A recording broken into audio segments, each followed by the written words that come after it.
Matt, I found a map. I found a map to Shangri-La. Shangri-La, a map. It's 2. It's from here to there, and maps and things. And I want to go. Can we go, please? That's not Shangri-La. That's yes. It is. Look, it's you start here and then red line because reasons, and then where the arrow is, that's Shangri-La. It says it right. That's Windhelm. No, it said there's SH and then words. No, that's my map of Skyrim, David. No, I found it out on the table. See, it's my map of Skyrim. But no, I was playing Skyrim earlier. I thought it was the lost mythical map to Shangri-La. No. We get treasure and medicine and happy. No, I'm gonna put this away. Okay, well, I didn't want to go to Shangri-La anyway because it's cold and shit. You need a minute? Yeah. Okay. We're back. I took some pills. We watched a movie today. Matthew, name of movie is Killer Mountain. Killer Mountain. It's a mountain that kills people. Dead. It's a sci-fi original film that was made in 2011. It's all about the lizards. And the main character, I can't remember the actual actor's name. Lizard. They're lizards, and they come out of the mountain and they go blah, blah, blah, blah, blah, blah, and they. You good? You good? Should I do plot? Yes.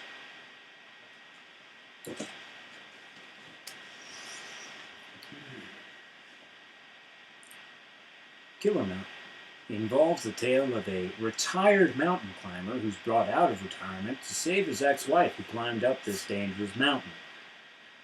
Shit happens. I don't know. Okay, fine. Get more specific. Lizards. They go up the mountain. Wyverns. And they find that all these base camps and natives and peoples are, they're gone. And there's bones and blood and stuff. And they're like, what happened here? And then they find out, it's big old lizard thingies living in the mountain over time, of course. Until they find a video that actually proves it. Drucks. So, drucks, They're right. called They're drucks in this one. We looked up this word, doesn't exist. Doesn't exist. They the word itself does exist, but the creature itself as a druck does not exist. Druck has something to do with like D-R-U-C-K. Yes. That is the name. There it is. It's not anywhere and whatnot. Seriously, go look for yourselves. It does exist in the way of a term like pressure and stuff. And maybe it's a German term in origin and whatnot. It means pressure. It's pronounced drucken. Right, so on etymology flicks today. Just get it right. After they find all these things, and they're like, oh my god, but look, there's my ex-wife. And then they go and they rescue the ex-wife, and in the course of that, everybody fucking dies except for dude who came out of retirement. And his ex-wife. And his ex-wife. Whoop-de-doo. And then they go down the mountain and I called that shit. I called that shit from the beginning of the goddamn movie. Story writing 101. No, all of it. We were calling everybody how. It was like, we were all calling who was going to die and when they were going to die. Yep. And we got everything right. Here's the thing. You die when you commit a cardinal sin, which is greed or being angry or being a minority. Pride. Of being a minority. Of being a minority. See, like, this is a film that is an action movie, so it doesn't follow the standard slasher movie rules when it comes down to this type of shit, because different rules, different connotations and whatnot, and there's not a whole lot of places to have sex in this movie. So, run real quick. Need to finish up the movie. They come down the mountain and they find out that these people are looking for Shangri-La, and that's what the mission was really all about. It wasn't a rescue mission, or it was, but then they also wanted to find Shangri-La that was buried deep inside this mountain. So then these not army, mercenary people are coming forward and they're saying, oh, you know where Shangri-La is? And then they're like, no, we don't. And then they say, oh, yes, we do. And then they kill all the people. And then the lizards come down and kill all the mercenary people and all the good people. And in the end, everybody dies. And then the ex-wife and the person walk away and they're like, oh, we're terrible people for not caring. And the movie ends.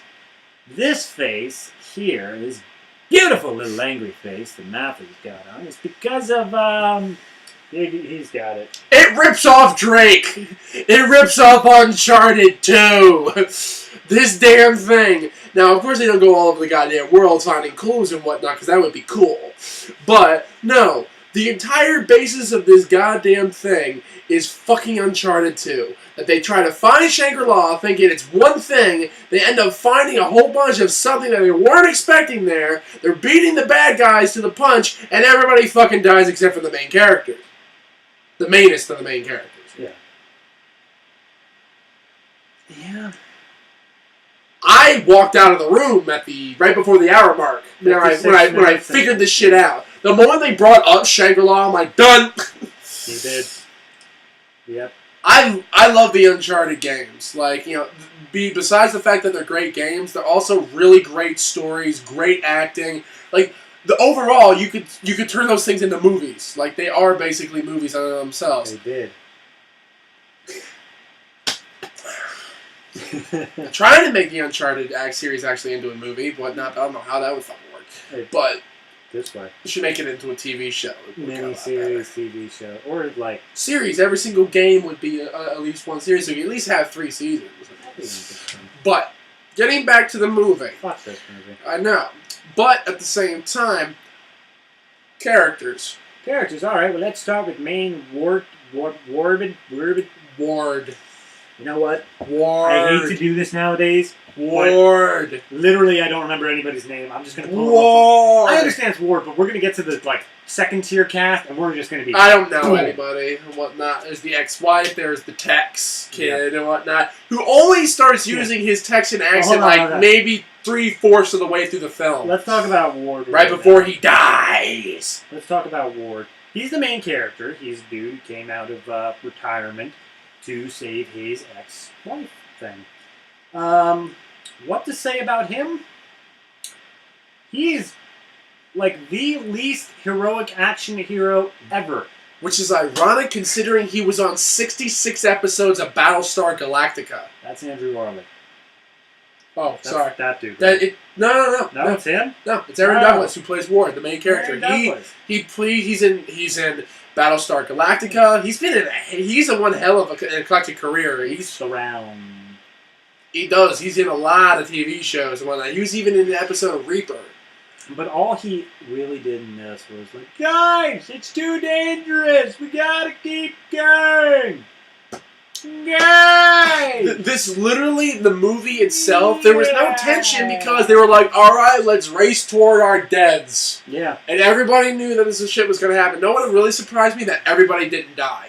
Like, if everybody who had went up on with him, like all the people and that, nobody died. That would be... That would blow my mind. I'm like, oh my god. Then it wouldn't be a killer mountain. It would just be mountain. Well, no, they would have killed other people already. But at the same time, it wouldn't have been even half as interesting, as it was and whatnot, because there was no blood and death and whatnot. I will say one thing. Still zero. I will say one thing though, and David and I have brought this up when we were actually watching the movies. The practical effects were actually not bad. Yeah, like think sci-fi original movie. I mean, it is. Yeah. But it is a sci-fi original movie. When you think sci-fi original movie, you think like, most of the time, sci-fi is not really known for its quality productions. Mega Shark versus Crocosaurus. Very, very Roger Corman-esque type things and whatnot. Once in a while, they'll have something good. This one, they had semi-original alien, not alien, although they didn't say descend from the gods, so I don't know. Semi-original monster designs in the way of the Drucks.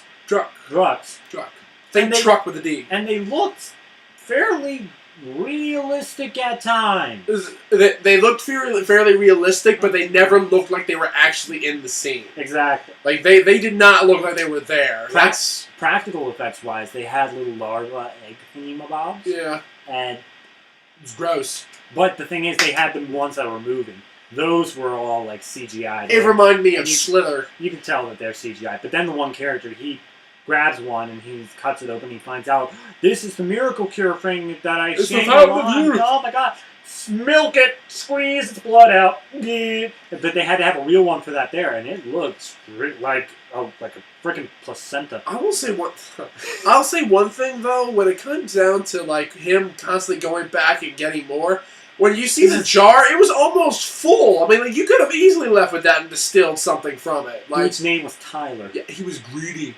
Committed one of the cardinal sins. Yeah, He was greedy. greedy. Kept on going back, and then all of a sudden, all the little larva brother and sister were like, "He's killing us!" And that's the funny thing is he's like, oh no, oh no, and they're coming toward him, and he doesn't fucking move. Yeah, not even a like shift of his foot backwards. And It was then like the dead feet, and they were forward. just climbing on him, and then he just started screaming. No. But we're still, getting our head on ourselves a little bit when it comes down to the rest of the characters. Okay, Tyler, let's talk about him. He was the son of Barton, who was the main medical expeditioner guy. He was the guy who was running the expedition, trying to Yeah. find Shangri-La. Shangri-La, but he was disguising it as a medical convoy This because was- apparently it was actually illegal in the country to actually climb that mountain. Here's Tyler's character. Here's why you needed him in this movie. Tyler's character was literally there so that when they got up the mountain and they discovered the videotape showing the monsters, they could have somebody Explain nearby it. to say, okay, back in 1954, there Like, was this this guy knew this climbing shit. this mountain, and he said, we found Shangri-La. And it's like he had this monologue memorized. He's like, all right, these guys are definitely going to end up asking me about this shit. I got to have something prepared for them. Dad, give me some material to tell them. Let's talk about the dad then, Barton, the one running the show. He spent most of the time saying, stop! Don't do that! Why? The mercenary guys that were also looking for Shambhala, the bad guys, they showed up pretty early on in the movie to the camp, and so But they didn't become bad guys until later. yeah, they weren't revealed as they're looking for So Shangri-La. you're not from the army. They were just like, you're not using this for medical supplies only. You're going to take a look around and see what you have here. And then they found, they're doing mountain climbing stuff. I guess now we can say we're Shangri-La because that's obviously the first thing they do. Since this mountain has never been climbed before and nobody would ever want to plant a flag on top just for the sake of planting a flag on top. No, they actually went over the background of why they thought it was him. I don't give a rat's fucking ass. Because you didn't pay attention. Bitch! Again. Bitch! I made you put that fucking iPad down. You're right. And then I walked over and you were on your iPhone for the second half. I was on my iPhone for not Whatever. even 5 minutes. Not even 5 minutes. Nope. But that doesn't count for all of the times you've been on your iPad through every fucking movie we've watched over the course of the last couple months. And every movie that we watched over the past couple of months, I've always had something to say. And you know what? I have paid attention that much. No, you didn't. Next up, No, you didn't. is the You just X- listen. You just fucking listen. Really? And I have to sit here with my computer fucking has to record it, so I have to sit here and watch the fucking thing. I have suffered more through these movies than you have ever done so. The one time that you really were in pain is when we did Sandy Hook. And Bad's Kid Go to Hell. That was fun. No. But getting back onto the movie. Doesn't matter that I only got my iPad at the beginning of this year. No, I was never paying attention. Yeah, well, that was before you had the means of actually doing so. Anyway. Hope you But- enjoyed that 2 minutes of breaking. It was not 2 minutes. Yes, it was. It was not 2 minutes. Alright, going on. Fuck the other characters. I do not care. There's a woman. Good fire effects. There's a woman. She dies because she's The doctor. the doctor. And She's of the course, woman. She's the not second that woman, mind you. There's a dude from Texas whose accent fades in and out of existence. He is only there because he needs to bounce off the other guy. Like, they need to have a conflict within the ranks. There is, fucking, I don't know, the Ram. He's the helicopter flyer. He's the first to die out of the little expedition crew. Out of Because this he expedition flew crew, too yeah. high. And then, Yeah, well, actually, when it comes down to helicopters, there is a point where you can't fly above a certain I level. know, but still, it was just like, wait, I see her. She's saying to come up. Nope, she's saying there's a giant lizard beneath me. Whoops! And then there is fucking Keldon? I don't Maybe? care. No, Yeshe. Yeshe. He was the guy who was like, there are many mythology thingies around this mountain and we should not be He's going the up this. native. Okie dokie, Dr. Jones. Seriously, He's not that bad. he was! He's not that bad. I He hate didn't do that. He's spoken He like did that. the most stereotypical broken English I've ever seen, besides Short Round.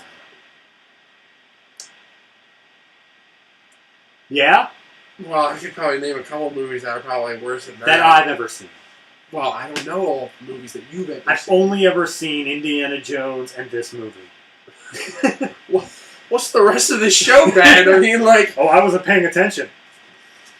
Oh, so you just admitted it. Okay, fans, I'm doing this by myself here, man. All right. After that, yes, the fire effects. Let's just talk about practical and special effects.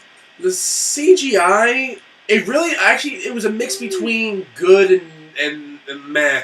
It was every landscape shot that was good. Landscape shots, the helicopter wasn't The bad. helicopter was fine, but the monsters were very hit and miss. Yeah. The Drucks were. It all depended on when they showed up. It also depended how much of them you saw. Yeah. Like, the first time we see them is in the very beginning, and they kind of do this Tremors thing where they pop out of the ground. Yeah, the one just shoots up 50 feet and grabs a dude that's just over top. Yeah, and they never do that again. Nope, they're always crawling along. I mean, you know one of the reasons why Tremors was so successful, even though it's a funny fucking movie? Kevin Bacon. No, not at all, as a matter of fact. Kevin Bacon's only good performance that I've seen him in so far has been the following. But, to be honest, Tremors, the reason that it was effective is because you didn't even see the fucking worms until, almost halfway through the fucking movie. Yeah, this one was throwing little visuals towards what the creatures were all throughout the movie. All throughout it. And it was always ankle shots. It was never the full thing. It's I guess we just ran out of money. And then by the time that they hit the point where it's actually Shambhala we're going to, they were that's when they just watched the video. And at that point they were all right, we've basically shown the entire monster. Just keep showing it over and over and over and over and over and over and over and over and over. Lost all form of any part of suspense at that point. But then killing suspense, but then how did the monsters hang on? How did they look? Because I think once they got to that point, before that it looked fine because they were never showing the full monster. But there were still times of when they had the monster jump out, it looked fake as hell. Yeah. When they had the monster grabbing the one Yeshe guy, dragging him into the hole, that looked fake as hell. But then once they got into the thing of throwing the flares down into the hole and them attacking camp, it looked a lot better, even though they were showing more of the monster. Yeah. So I don't think that's a matter of don't show too much of your monsters in order to keep suspense. I think that's a matter of they literally put more effort towards the end than they did in the beginning towards the CGI. To be fair, though, I have no idea how they pieced this movie together. Yeah, so maybe they put the ending together first. Guessing. Who knows? It was the most interesting part of the whole goddamn movie and whatnot because there was explosions and people shooting and dying and all sorts of shit. But when moving on past that, I mean, when it gets into the actual direction and cinematography of the movie, the cinematography isn't bad. I wouldn't say it's standard. It definitely had a flair every now and again of something interesting, but for the most part, they were just working with what they were given. It's better than Asylum. No, yeah, it's definitely. But at the same time, though, as it goes far, for TV sci-fi movies, there's plenty of ones better. I was going to say, when I'm thinking of sci-fi films, it's much better than sci-fi films. But that's just putting it in the category that it's already in. I want to compare it to movies as a whole when it comes to how was the cinematography and directing. Well, I'm just talking about just sci-fi original movies in general. Right. And whatnot. I mean, because to be honest, I've seen a handful of these things. One of the worst ones that I saw was a movie called Cerberus. And yes, it is exactly about what you think. It's about well, actually, no, it's not about what you think. Actually, it's about the sword of Mars that you have to use to kill Cerberus. Yet, Cerberus doesn't exist in Roman mythology. Thank you very much. I kind of wish that you didn't correct yourself, or it wasn't what you think. Yes, it's exactly what you think. It's the sword of Mars. Yeah. Exactly. And that acting is some pretty fucking terrible acting. The actors here are literally they're fine. The most believable guy is the bad guy. And whatnot, because he's just so intense. Where is it? Where is Shambhala? You also said at the very beginning, I was saying everybody else is just fucking bland, and that's why I didn't particularly like this guy, because he stood out too much for me. You liked him because he was the only bit of charisma, but I felt like he should have... I need to root for someone. The nail that isn't hammered in is the one that... Wait, no, that's not it. The nail that stands out is the one that gets hammered in. That's the one. That's this guy, Chance, Texan guy. He is he was the one who's well, alrighty then, I gotta go. He was the one actually putting on an act. He was the one acting. He was the sidekick character. Up until they get into the caves. Once they get to that point, everyone starts acting. Like everyone's like, "Oh God, shit's going down." And he developed his accent then. Yeah, Like, literally. he didn't have it for the entirety of the beginning of the movie. I didn't even know he was supposed to have a Texan accent. I heard one of the that. characters earlier call him Tex, and I'm like, "Oh, he must be from Texas." And then later his accent started. I was like, There's a couple people I know from Texas who don't have the accent, but it's not because that they don't have the accent. It's because they weren't born in fucking Texas. They happened to move there. "Okay, what else do we have?" Writing. The writing and whatnot. This is very standard. This is We had this formula clocked from the moment this movie started. You're such a generic. Like literally, you could replace ex-wife with like daughter or normal wife. You can replace dog. It's just stereotypes following a stereotypical format. Yeah. And yes, to be honest, actually, the reason that stereotypical formats are put in place is because they work for the most part. The reason stereotypical formats were put into place is because they worked at some point or another. They Whether worked. it still works or not is up for debate.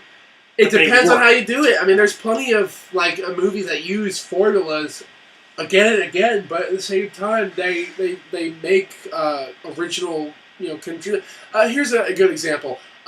Sam Raimi's movie Drag Me to Hell.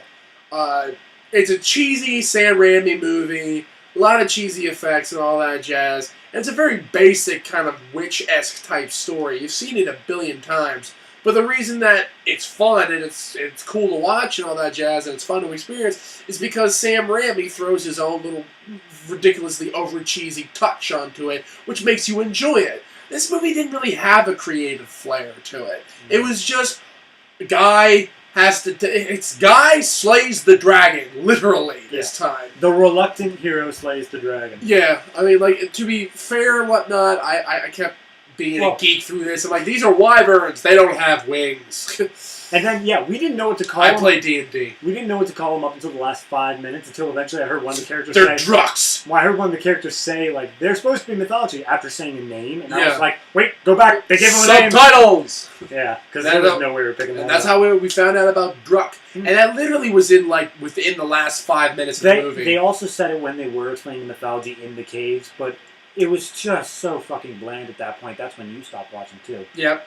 So, one thing I do want to bring up is you mentioned that whole thing about the formulas and adding their own creative flavor. That's a thing that we seem to encounter a lot on this show, is a movie can follow a formula, and yet sometimes we rage at how it follows the formula to a T, and we're like, go fuck yourself, do something different. And sometimes we're like, they did the formula, they knew what they were getting into. It really depends on how they make it. I mean, it really depends on all of the elements, because the thing that makes...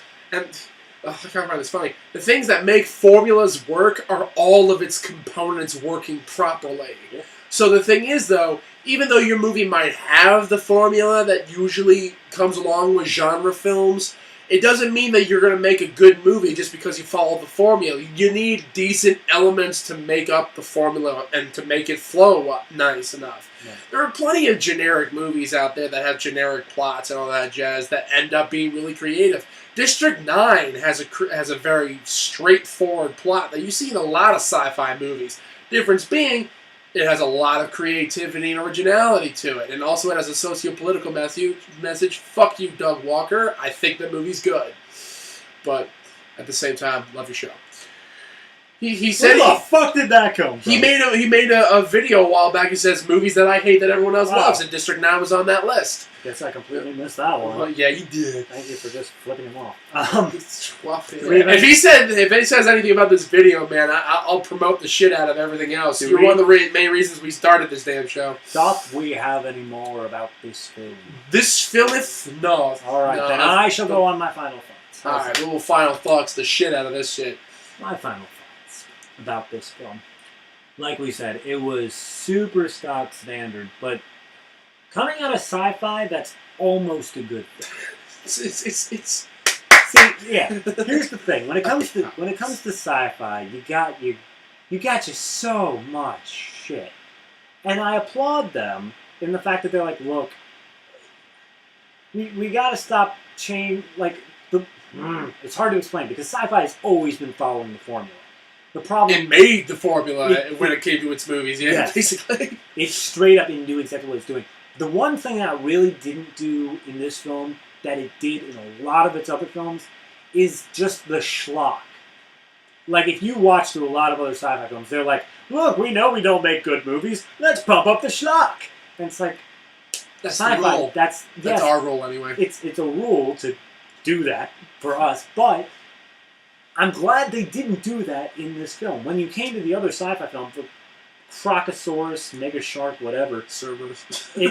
they pump up the schlock because they know they don't have good content. I like that sci-fi now, at least 2011, I think it was, that they're being like, look, guys, we can make okay stuff. We don't have to just say, hey, watch our bad movies. We can try to market it as a good movie.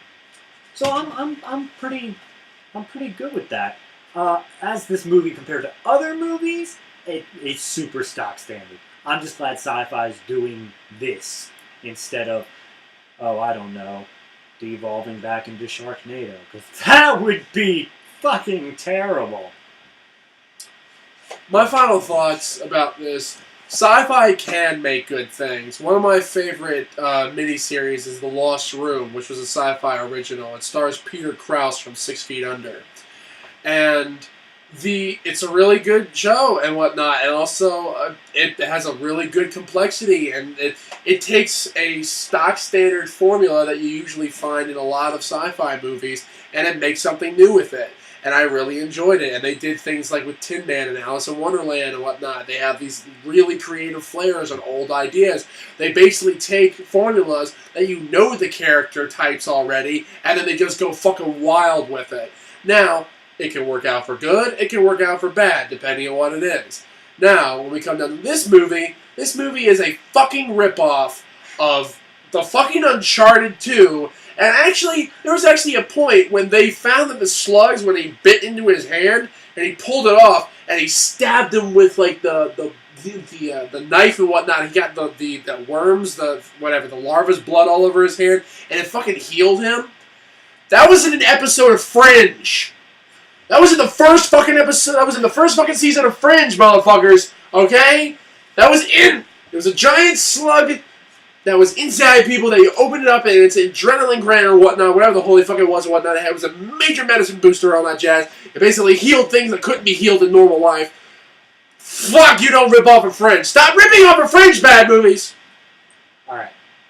Let me stop you right there. Let me just, real quick, stop you right there. Sci-fi has been writing films for quite some time now. And you believe that in this particular film, their thing of people looking for Shangri-La and magical healing slugs could not be taken from anywhere else but Uncharted and Fringe, respectively. That's. I'm just wanting to be clear here. There are too many similarities between the two. Right. So let me just. You see what I'm doing here, Matthew? You see what this is? This is what you're doing. Do you know what you're doing? You're reaching, Matthew. You're really reaching here because there's no fucking way that. You know what this is, David? That's your map to fucking Skyrim. Yes, nope. I know. I'm fucking stupid. Nope. It's not my map to Skyrim. It's not your a what? Nope. Know what this map really is? No. It's the map to Atlantis. Yep. Are you fucking fun? Yep. You want it? Yes. Yeah. Go get it. Going to Atlantis.